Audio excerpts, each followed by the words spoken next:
En 2024, j'ai décidé qu'il était temps de ralentir, de sortir du bruit, de cette agitation frénétique qui finit par nous rendre étrangers à nous-mêmes. Je voulais me confronter à l'essentiel, pas sur un canapé, pas derrière un bureau, mais dans l'arène du réel sur un vélo. À mes côtés, il y avait Noé. Noé, c'est une amitié de plus de 15 ans. Une relation forgée par des moments intenses et des parenthèses de silence, où chacun a suivi sa propre route avant de se retrouver. Plus solide encore, dans ce voyage, j'ai réalisé que l'équilibre entre nous était notre plus grande force. J'apprends de lui autant qu'il apprend de moi. Par sa forme de naïveté face à la vie, une candeur que le monde n'a pas réussi à éteindre, il me désarme. Il m'aide à poser mon armure, à cesser de voir l'existence sous un angle trop sérieux, trop rigide. À travers ses yeux, l'obstacle devient un jeu, et la route, un terrain d'émerveillement plutôt qu'une simple suite de contraintes. Le marais Poitevin nous a accueillis les premiers. L'infini vert, un labyrinthe d'eau où les chemins tournent en boucle. On pédale, on doute, et c'est là que l'amitié prend tout son sens. Dans la répétition de l'effort, l'esprit s'échauffe. On se regarde, les muscles tendus, et on se demande « Pourquoi s'inflige-t-on cela ?» Mais face à ma tension, Noé oppose sa légèreté, et on continue. La beauté nous rattrape enfin.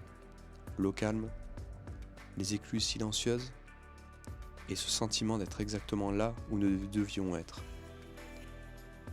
Puis est venue l'épreuve de l'eau. Une pluie bretonne, implacable, qui transforme les vêtements en plomb. C'est là que tu rencontres tes démons. Tes peurs surgissent, la peur de l'épuisement, la peur de ne pas être à la hauteur. Oui, on a douté. Le confort du foyer devenait une tentation.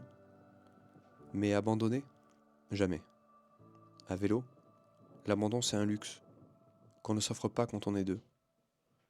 On avance trempé, découvrant qu'à deux, on possède une réserve d'énergie que le déluge ne peut éteindre. La Bretagne s'est offerte à nous comme une terre promise. Ses côtes découpées, ses villages de pierre et ses boutiques de poterie laissées à la seule confiance des passants. Un rappel brutal. La beauté est si simple quand on ose la regarder sans cynisme. Le voyage est devenu humain. Ce vieux monsieur nous offrant son jardin, la dame à la caravane et son cibre au goût de victoire, et puis cet homme à la fin du périple, dans sa maison remplie de souvenirs et d'armes anciennes. En nous écoutant raconter notre parcours, il voyait le reflet de son fils disparu, un autre aventurier. À cet instant, notre voyage ne nous paraît plus. Si inconnu, si sombre, si seul, il nous paraît comme une destinée. Il devenait un pont entre nos kilomètres et ses souvenirs, une émotion pure partagée au coin d'une table. Voyager à vélo, c'est une école de la mise à nu. Gérer un budget, choisir ses repas, improviser un bivouac dans l'inconnu. Chaque côté est un duel contre l'ego.